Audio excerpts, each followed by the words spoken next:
Asante sana for joining me today. My name is Dr. David Amakobe. I'm the President and CEO of African Wood Incorporated. Today, I want to speak directly to the pioneering generation of Kenyan Americans, to those of you who bravely embarked on a journey to this land, fueled by ambition, resilience, and a powerful dream of a better future. You navigated new cultures, built lives from the ground up, and laid the very foundation for your children's American experience. This extraordinary transition, however, often brings unique challenges, particularly when it comes to organizing your hard-earned assets and planning for the future, especially concerning inheritance for your American-raised children. In those early years of your building your lives here, it was natural to maintain strong ties and investments in Kenya. The dream of returning home was a powerful one, a connection to your roots that remain deeply important. But as time has passed, your roots have deepened here stateside. Your friends, your community, and ultimately, crucially, your children born and raised here are Americans through and through. Their understanding of home is firmly rooted in US soil. And for them, the prospect of navigating the intricate legal and cultural landscapes of Kenya for inheritance matters can be daunting, if not entirely foreign.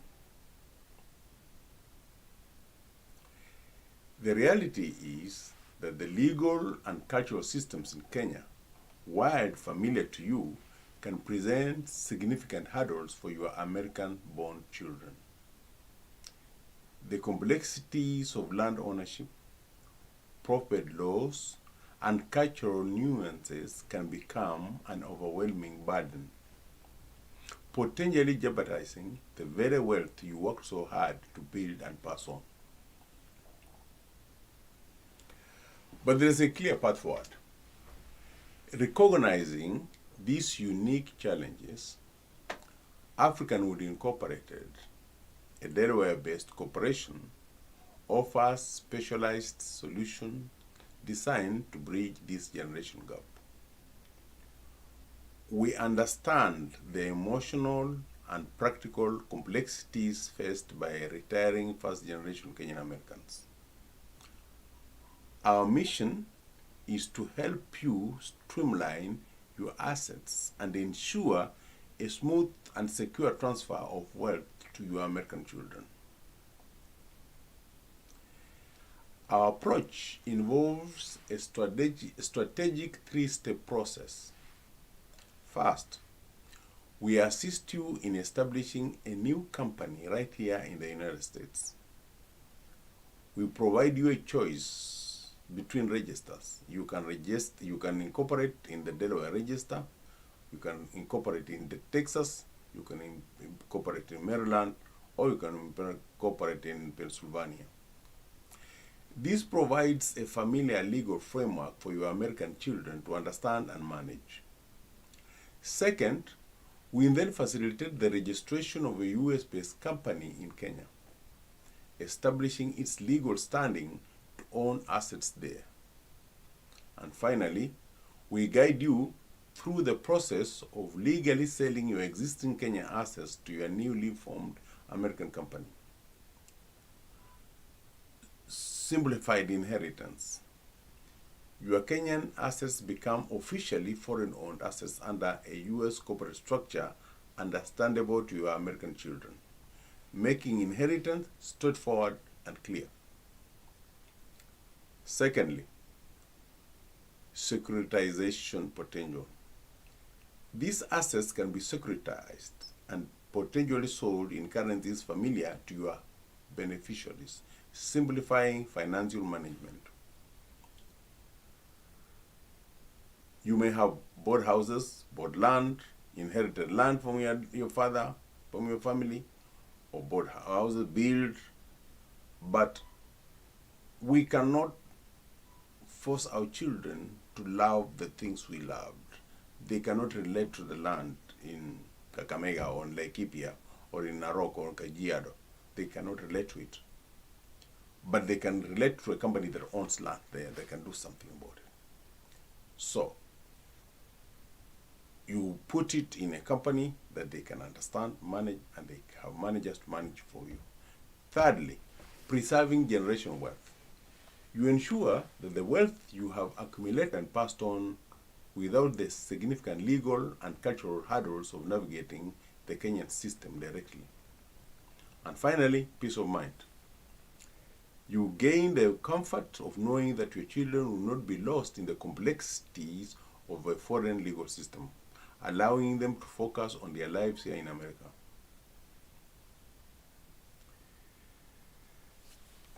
A word for those who are still holding out on the dream of returning and haven't fully addressed these succession challenges. We urge you to consider the future through the eyes of your American children. As Polonius wisely advised Laertes in Shakespeare's Hamlet, this above all, to thine own self be true, and it must follow as the night the day, that there canst not be false to any man. In this context, being true to your current reality, that your life and your children's future are deeply rooted in America, necessitates taking proactive steps to secure their inheritance in a way that aligns with their understanding and legal framework. Don't leave your children navigating a foreign mess. Take control of your legacy today. So, are you a first-generation Kenyan American nearing retirement and concerned about the complexities of passing on your Kenyan assets to your American children? Schedule a confidential consultation with African Wood today. We can provide you with a clear roadmap to simplify your asset organization and ensure a seamless succession plan for your loved ones. To book an appointment, you can visit us on our website, or there will be a link at the bottom of this video where you can be able to book an appointment and fill a pre-appointment form so that we can make sure that our discussions are fruitful for both of us. See, bridge the two worlds for your American children. That's good for me today, and hope we'll see you in the appointment so that we can be able to make sure that your hard work is passed on successfully, and you don't leave things behind. You do not leave your assets behind. You just make sure that they are passed on in a way and in a language that your children can understand. Thank you for listening.